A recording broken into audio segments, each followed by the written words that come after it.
Hello and welcome to Campaign 2, Lawful Stupid. We're doing minisodes. We're breaking it down, giving you an introduction to all these amazing new characters. Mm-hmm. So we had a lot of characters last season. We had Kristoff. That's pretty much the gist of it. That's pretty much next season. And here we are. Yeah, we had we had Kristoff, we had Rowan, we had Atlas, we had Ezreal. We had all these amazing characters, and we had our DM Dwayne, who did all the other characters. And now we have new characters being reprised and introduced to you. So I'm joined right now, blessedly, by the fantastic and wonderful Devin Davenport. Say hello, Devin. Hey, hello, Devin. Son of a bitch. Devin's here to give you a little taste of not only his backstory, but also his new character. So we'll go ahead and start with you introducing your character, their name, their race, their class, and just a brief physical description. Okay, so kind of working on his physical description, but I think I have most of it down. My character is Finnegan Moorish. He is a shifter druid. He comes from a set of islands in this world Shane has built amongst there are four tribes, major tribes in these islands. And he comes from the fish tribe. And so he's in a normal nuclear family. They have, they fish for a living, and they fish for some of the other tribes that we'll get into later on. I don't want to get too much into that. Basically, he's unhappy with the status quo. Physical description, because he has sort of the lion-esque characteristics of a shifter. That's sort of where I want to be leaning toward. The most noticeable things about Finnegan are kind of like the mane he has, like the hair. He has a couple braids that come down over his shoulders, but he has just a big hair, a big do-up. Takes a long time when he goes to get a perm or anything like that. I'm erect. Go on. His nose is more like a feline as well, but as far as other traits, I mean, he maybe has like the longer nails. When he's when he's not shifted. Has a tail. I decided he has a tail. He has a tail. Is he lifted, shifted higher than the ceiling? Ooh-wee. It's a wonderful feeling. Yes, all of those things are true. He's very stoic. He's a dark-skinned man. Whether it's because of the culture or the sunshine, you decide. But he's very stern, very serious man of few words often in social situations. But when he speaks, people listen. I hope. Well, everyone at home's listening, Devin, so... Got him. Fucked him up. Okay.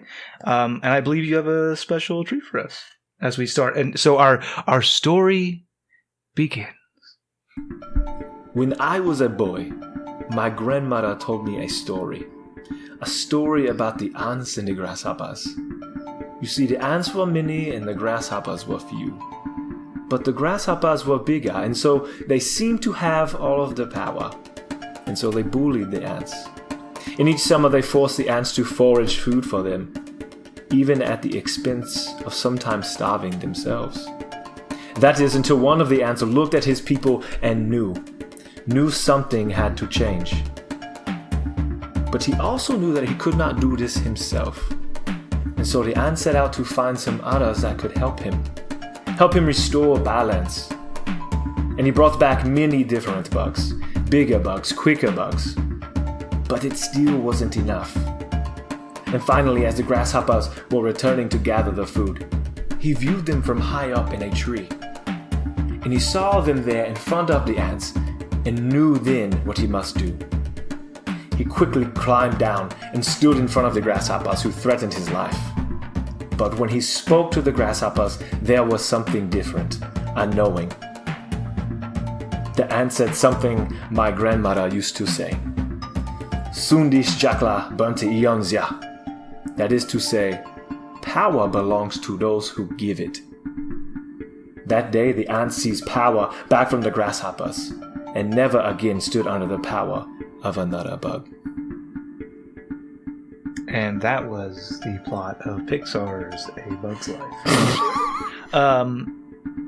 So we are on this island, the series of islands, and we are met with our young, intrepid hero, Finnegan Moorish. It's kind of a special day today, isn't it? It's a very special day today. It's a special day because there's a competition later. There's a contest, a tournament, in which one young man from the tribe will be selected, prove himself worthy, to go as kind of an ambassador or an explorer to the world at large, which you've been cut off from your entire life. And have desperately wanted to visit. You have heard stories from travelers, and I think it's what you want more than anything. Is that fair to say? Yes, absolutely. And so you desperately want to win this tournament. I know you've been training for a long time. Just even your day-to-day life as a fisherman in this terrain is strenuous, and it gives you strength and, of course, wisdom that you gain from your tribe. And how do you feel? Do you feel confident? I feel very confident in my abilities. Okay. My father has trained me for a very long time. Your father, in fact, I think you come downstairs from your tree. I don't know where you live. Where do you live? You live just like tents they set up. I mean, the weather's like year round is wonderful. Yeah, okay. So you don't need like a whole lot of like hard stand shelter. Yeah. So I think that you probably have your own little pup tent, your own lean-to that you come out of, and you probably come along the fire with. But your whole family's probably there, right? Yes, I have 2 brothers, my mother and my father. Okay, and they're all standing around this fire, and there's this large kind of skillet that's constructed over the fire in a stand, and so this meal has been prepared in it. It is cooked. It smells amazing. It's like this kind of homemade porridge. It's got like these finely ground different plants, these oat-like substance, and then fruit that's been gathered, coconut and mango, and it's pretty great. And they're all kind of just sitting around eating it, and you're free to join them. Yeah, absolutely. I sit down, and they know that I'm competing. Obviously, like it's a pretty big deal for every couple of years that it comes around, and for me to have won in my tribe, it's a celebrated thing. I think your slightly older brother, who also won and then lost in the larger tournament, greets you and he goes, "Oh, Finnegan, you awake finally! I see you must be gathering your strength." Yes, brother. I was meditating this morning, trying to call upon to gather my strength for today. I can see that it has paid off. Your muscles are much bigger now. They have always been this big. No, you are crazy. It is not any different. No, little brother, they are bigger. Okay, you are silly. You are crazy today. Dear, you stop your squabbling, you little nuisances. Please, you must eat. Finnegan, you must eat. You must gather your strength. And I'll accept the bowl, and using my hands, like we all use our hands. Yeah. Do you think you can do it? Your father speaks to you. It will be a challenge. I know that the odds are not in our favor, that we often are held down as usual by the Arcane Forest tribe. And they are very strong every year. So I don't know. If you do not know, then the spirits will not know. So you must look into your heart, and you must tell them that you will be victorious, that you need the strength of the ox, that you need the speed of the rabbit, that you need the heart of the lion. Yes, Father, the great lion who watches over us. Yes, and if you believe this to be true, you will have them when you need them. And if you have doubt, you will have them when you need them. I will win, Father. I will win. And he leans in and he kind of puts his hand at the back of your head and he goes, "You will make me proud." And I put mine back to his, and we touch foreheads. That's kind of our family thing, if not our tribe. Okay. Now you must eat. You must eat. And he grabs the bowl from your brother who was talking a little bit of shit earlier, and he starts dumping it. You must eat, and he takes his own bowl and he jumps and says, "You must eat." And I my brother tries to get it back, but I'm still like edging him off with my elbow and eating it as fast as I can. And you have a lovely breakfast. Mm. Everyone believes in you. How do you feel? I feel great. I think at this point I would go off maybe by myself at some point before this. This isn't going to be like a big interaction or anything, but just some time to meditate. Of course. I meditate a lot, and so this would of course be a very important time for me to do that. Yeah, I think that you've got like a spot, and I think that it's not too far off your village, but it's far enough away where you won't be bothered, and it's kind of higher up on this very large kind of cliff.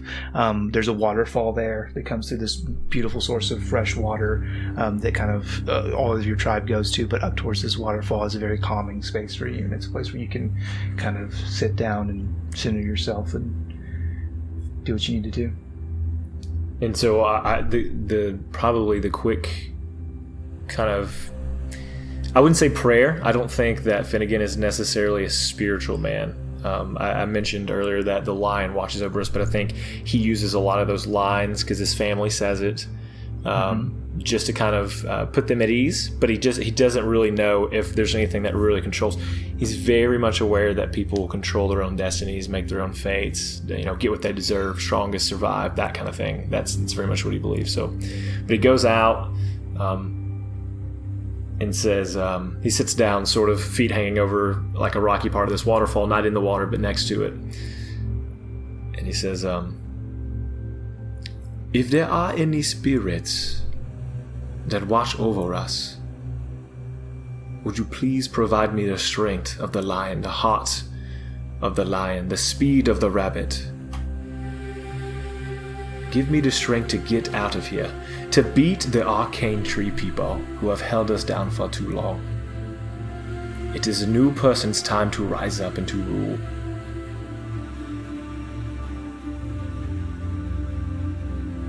You are met with just the calming roar of the waterfall.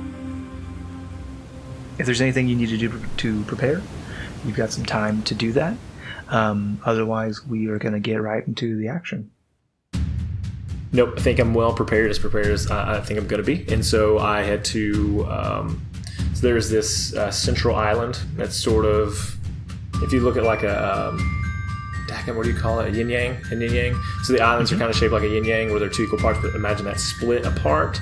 And then there's like an island in the middle of that is where they hold... Oh, I get it. This ceremony. It's a pretty holy island, so when you come here, no matter where you come from, whichever tribe you're from, this is like holy ground, you're on peaceful terms, and so they have the ceremony here because of that. And I'm sure there's, special rules that are here, like no fighting outside of the tournament where that might be tolerated off. But yeah, okay. So you make your way to the center island, and it's kind of exactly what you thought it would be. You've seen this before, right? You've gone to this tournament every year. You went with your brother previously. You saw him be defeated. You have done this before, but it never was you. You're always a spectator, and now there's this large. It's just dirt. It's just like a dirt circle that's widened out large enough, and it's hard packed flat dirt. And you enter this ring, and you know that this is your chance. And so the way that this fight is typically set up is they just they take the one champion to represent, from each of the four tribes, and it's a random draw as to who gets. Who fights, and so it's just tournament style. So if you get picked last and you haven't had to fight anybody, then you're fresh, when you get to that final fight. So it's just kind of luck of the draw, really. We are going to say, for the sake of brevity, that is exactly what happened to you. That everyone else has already fought it out, and you are here for the finals. It is you and the Arcane Tree representative. And let's. I say you're fresh, like you have an advantage. You saw this guy handily destroy the other two competitors. What are the two other islands again? Remember? Do you want the tribe specifically? Yeah, just the tribe. Yeah. So there's the Sleeping Mountain. Mm-hmm. I'm the Twilight Fish. Right. There's the Standing Star, and then of course the Arcane Forest. Yeah, I think that you saw the Standing Star and the Sleeping Mountain just kind of get handily dealt with. Like, this guy came in from the arcane tree very fast and just I don't know another way to describe it other than just soft but directed contact. Like almost like pressure points, kind of very, very pointedly taking these out, like one quick strike to the neck and they were done. Oof. So like, as much as you like, oh, I got the advantage, I'm fresh, he fought 2 people, he didn't break a sweat. And I imagine I'm sitting or standing in the crowd as they are fighting, and I will lean over to my brother and say, he did not even use magic this time. You could never tell when someone used magic. It did not look like he used the magics. That is the secret of magic. You can use it without people knowing. That's how they did me. And of course I have to fight him. Yes. What do I do? They have the magics, and I have my trident and my shield. Even though I'm well adept, it does not seem like I'm going to be able to fight them like this. Yes. That is true. You are no help to me, brother.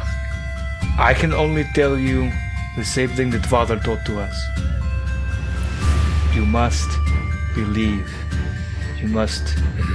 If the spirits cannot help you, I know. Heart of the Lion, I understand. All right.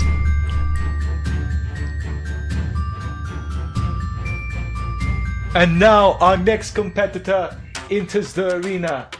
Finnegan, from the tribe of the Twilight Fish. I raise my spear, or my trident, and I hold my shield like over my chest, and walk in as confident as you've ever seen me.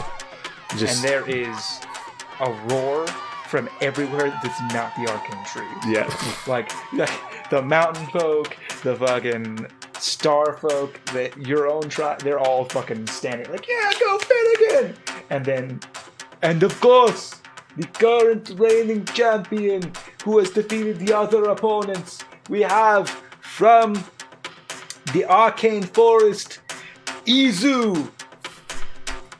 And there's silence, even from the arcane tree. They don't say anything.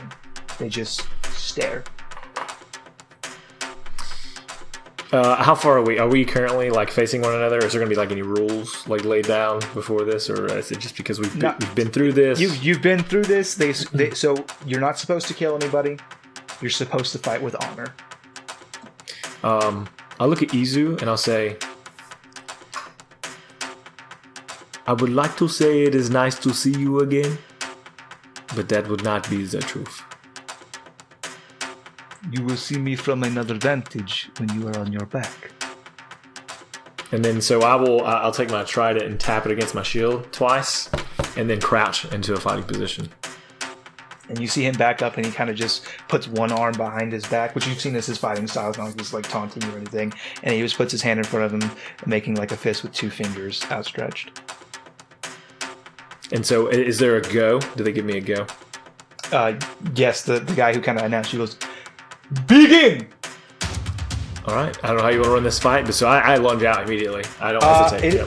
It is my distinct honor and privilege as the Dungeon Master of Lawful Stupid to, for the first time, ask you to roll for initiative.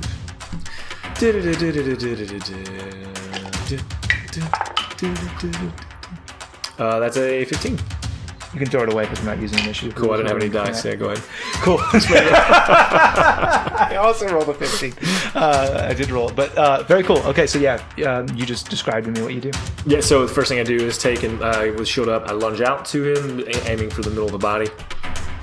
And you just see him duck down quickly, away from your strike, and comes up with his 2 fingers towards your neck. I expected that because I've seen it, and that's when I put the shield up to block that. And you completely rebuff him. He kind of stumbles back, takes 2 steps. Very good. I've been watching you. And then he starts like a flurry of kicks in your direction, like kind of spinning like one after the other. and I'm just maybe he's pushing me back with the shield. I'm putting the shield up. And he's pushing me back. I'm gonna go ahead and change stance with the trident down now, more so that I'm holding the bottom half of it up in the air, and so I'm gonna be fighting from long distance with the back of it, so he's not right up on me. Yeah, so you do sit there and rebuff him, and he's kind of backed up, and he really can't get in the way that you're fighting defensively to do anything with his hands. So he says over his shoulder, "Kila!" And somebody tosses him a short, not quite a quarterstaff, kind of like an eighth staff, kind of like half of a quarterstaff. And once he's got that in his hand, he's able to kind of make up some of the difference with. He's just got more speed than you do, so with that little bit of extra leverage, he's kind of reaching out with it. And the first time that because it makes contact with you, he's able to kind of knock you in your chest. It shouldn't be this strong. So I think that will knock the shield out of my hand, but I still use the trident to hold myself up. Yeah, absolutely. And as you kind of get this, it has to be some sort of magically enhanced blast. You drop your shield and you kind of hold yourself up, and he kind of backs up for a minute and smiles at you. What is the matter? You are cheating, and you know it. And I think I'm so angry that I again take that and try to maybe as fast as I can think to move. I just got to get some kind of attack or blood drawn. Because that's the way it went too, is blood draw, and so I swipe. Of course, probably. Yeah. So what you do is you see because you're like using the spear end, yeah? Or, yeah.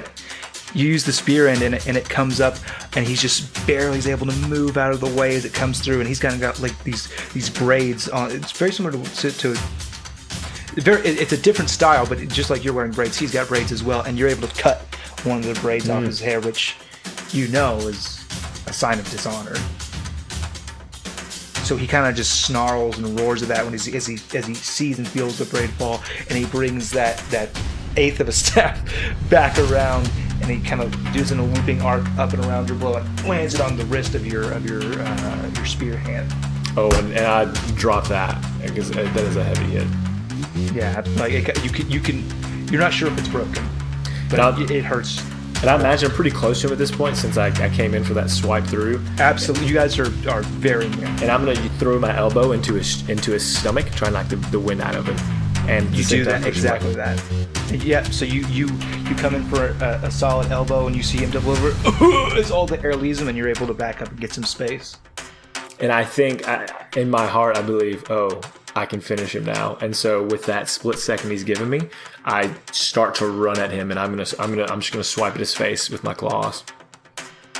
Yeah, and as you do that, you see him kind of like catch his breath at the last second as he looks up, and he raises his hand into the air and says something under his breath that you don't hear, and you see this bolt of light come down from the sky and crash directly in between you two. And I'm thrown back again, and thrown off. And so as I'm laying there, I'm trying to. Everything's kind of extremely bright, and I'm trying to see where he might be at. You see he hasn't moved as kind of your vision comes back to you from this blinding white, and he's just standing there with his hand still outreaches the sky, where you can see this storm gathering above you. He just says, "Now would be the time to surrender." You are cheating. This is not part of the competition. The part of the competition is battle. I'm not cheating. This is how we fight. Your people have been cheating forever and holding us down. This is exactly what everyone should see. I'm not cheating. You're just weak. And he brings his hand down with a bolt of lightning, and it strikes you direct. And I think that knocks him out. He's not used to that. We're not used to this type of magic. We can train physically as hard as we want, but this is something completely different. Well, I think it definitely knocks you down. I don't know if you're unconscious. Yeah, for sure.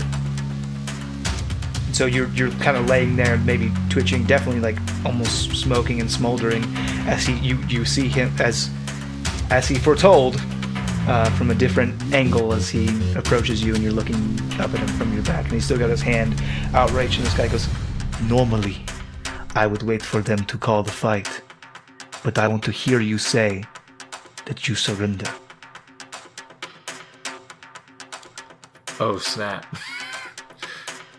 It's already like a character thing I have to decide for freaking Finnegan. He does not. Well, he definitely doesn't give in that. So he's gonna wrap his arm around one of the legs and roll his body into it to take him down. And as you do, he kind of like brings his hand down. You see, like he like whiffs with his bolt of lightning, which strikes next to you. He goes, "You are a fool. A fool gives up. You think this makes you brave? It will only make you dead." We shall see. And I think maybe if we're now ground pounding, he's down. He's in my world, and so I'm punching his face. And I think another bolt of lightning comes down, but because you guys are so close and you're grappled up, it goes through like both of you and kind of like lessens the blow for you, and obviously gives him a little bit of his own medicine. And he just like you both kind of just get zapified. Yeah, so that'll throw me off, and now I'm on my back again. And he's on his back next to you. And I look over, and then I look around for my weapon. I don't know if I see it laying anywhere, my shield or anything. Yeah, you scramble over to your weapon. You see your spear and shield. They're kind of separated, so it takes you like a minute to gather both your spear and your shield, and you gather them up. And when you turn your back, to your opponent, and you finally face him again, he's standing up, and you see him with his hands clasped in front of him, and you see he's muttering again words that you can't quite make out, and this radiant light kind of comes over him, and you can see where there were some wounds, there was some scarring from the lightning, some burn marks just fade away, and they're just kind of reddish blotches now that appear to have healed. This has to end now, and I full charge again, sword and trident and shield. And something happens. You lose grasp of your trident, and you lose grasp of your shield, and you can feel something that feels very, very right as you drop down on all fours and sprint at him as fast as you can on all fours. And we see something different. You've heard about this, and you know that other people have done this before, but this is new for you as you transform in front of everyone into a lion. Yeah. Yeah. Level 1 wild shape. Go nuts, buddy. I think you have to. I don't know even what's going. Like, I don't remember this, so you have to describe. I think I'm such a rage. That just not no barbarian joke intended. That just happened out of me, just pure animosity. Is it good? So you charged him, and he is taken aback because this was the last thing that he expected. And you're swiping at him with your claws, and you're pouncing him, and he's doing everything he can to run away. And I'll be honest with you, it's not that simple. It's not just over then. You guys fight for a long time, like an hour. Like, I mean, it is a no holds barred of this guy, and you can see he appears to be drawing this energy from the earth to sustain him. You'll swipe your claws across his chest, and like before even a drop of blood can spill, you'll see the wounds begin to seize up, and he combats you, and he strikes at you with all these different magics. But you're just so powerful. You have the heart of a motherfucking lion, and you just refuse to go down, and you fight and you fight and you fight until eventually it's not even daytime anymore. It's night.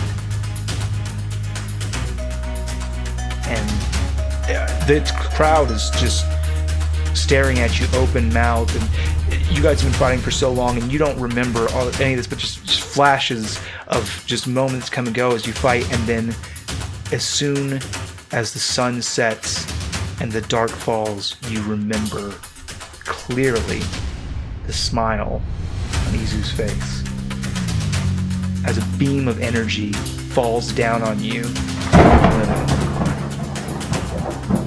And it's not only just incredibly painful, but it seems to be holding you there, and you can't quite move forward, and you can't fight back, and the pain is crippling. It's a burning that you've never felt before. It's like you're on fire, but you look down and you just see your lion flesh, fur unsinged. As this energy holds you and burns you, he says, "You should have surrendered." And eventually, the world goes black.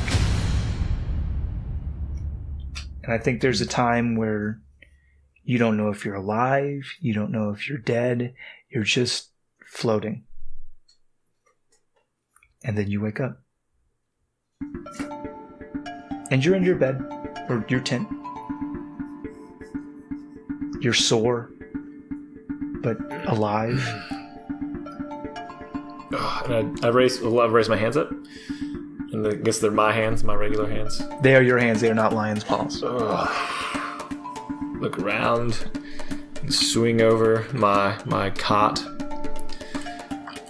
I guess imagine everything hurts to move. It's so sore. Oh, it's the worst.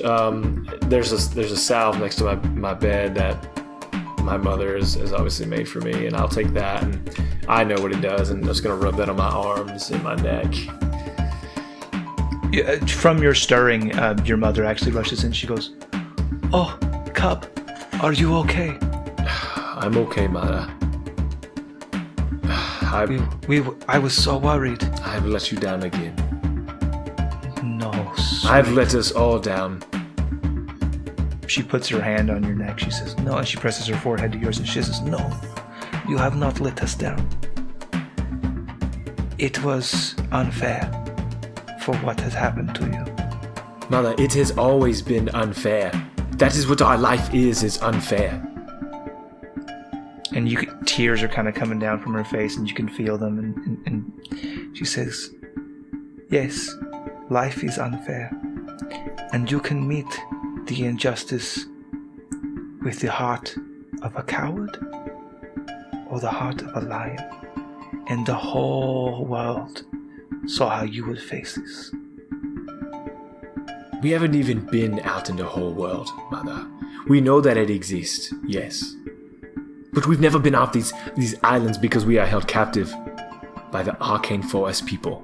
They don't let us leave. They don't want us to know what is out there.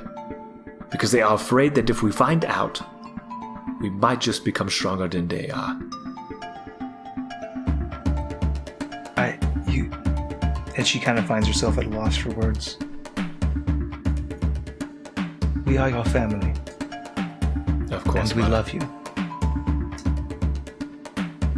And she kind of walks away. With that, he's going to pack his stuff up. But it's almost like a stark realization. And at that very moment, he hears the phrase, "Sundish Jakla Bunti Ionza." Power belongs to those who give it. And he remembers his grandmother and remembers her saying it. And to himself says, "We are giving them the power. But power can be taken from people too." And so he's going to pack up his stuff without saying a word. Because he knows that his dad and his brothers will try to stop him. He doesn't know where he's going to go. He's going to go to his reflecting spot up by the waterfall. Calmness meets you. And so he gets there, and almost out of desperation, he's in the water. He's wading in the water that's just there next to right where the waterfall before it dips off over the edge. And says one more time, "Spirits, I know that you exist. I was not able to turn into a lion on my own accord, and people have not been able to do that for a long time. So I beg of you now, make me the champion, the one who will go out, be able to gain the power to come back and free our people from the tyranny of the arcane tree people. Please help me to free my family." And you say this, and you hear a snap. And you're somewhere else completely. It seems like you blinked your eyes, and I say feel like you blinked your eyes. That's how it feels as though time has passed. You feel fatigued, you feel weary, and you find yourself someplace you have never been before. everywhere around you there's wood, and you're soaking wet. And you look, and there's people moving about. They're singing, they're dancing. You see people performing. You don't know them, but they're mummers. And you see people breathing fire and swallowing swords. And you see all of this wonder around you that you have no words for. I fall down, like on my butt, and like my hands are behind me, and just eyes wide open at everything. And then you hear in the distance, quiet at first, but it gets louder and louder and louder as people begin to chant this phrase. And you eventually hear it clear as day. Everybody, clap those hands! That's where we're in this episode. Did anyone else hear that in the episode? Is that the thing? I can't say. Oh, man. Okay. Cannot say, but I can tell you that you can find out if you tune in to episode 1, the first episode of the second campaign, Lawful Stupid. I'm gonna listen. I hope that you would, because you're in it. You're gonna be there, and Star's gonna be there, and Ray's gonna be there. Dwayne's character died. Perfect. In his Love it. in his one-on-one shot, so we don't have to worry about him ever again. It's gonna be great. Cool. I don't know, scale of 1 to 10. How did you think this? How did this go? How was this one? How's this opener? Oh, no. Mm-mm. Oh, it's a 1 to 58 scale. No, it's 1 to 5. Oh, it's stars. ooh. They're on iTunes. Okay. You have to go. Yeah, everyone. You have to go to iTunes and give us a 5-star rating, whether you like it or not. Give us 2 stars, and then never tell me why, so I stay awake at night. No, that's really. If I stay awake at night, then that's more time I have to work on the campaign. It's true. That's really it. We just want to thank you so much for listening. If you are listening to us for the first time in this new campaign, this new story, this new journey, these new characters, thank you so much. You got a taste of Devon's today. If you're joining us from campaign 1, and we've been friends for a real long time, and we think you're super cool, we still do. We still do. If you're wondering, if you're curious, like, man, do they still think they started this new campaign? Do they still think I'm super cool? Are we still friends? Hell yeah, we are, and we do. Yeah. Hell yeah. So thank you so much, Devon. Anything you want to say to the people? No, I love you guys. Thanks for listening. I think campaign 2 is going to rock, and I hope that this was just a taste of the great and many wonderful things to come. I think campaign 2 is going to be a garbage fire that you will enjoy listening to anyway. I'll take it. So thank you so much, and the only thing left to say is we love you. Bye!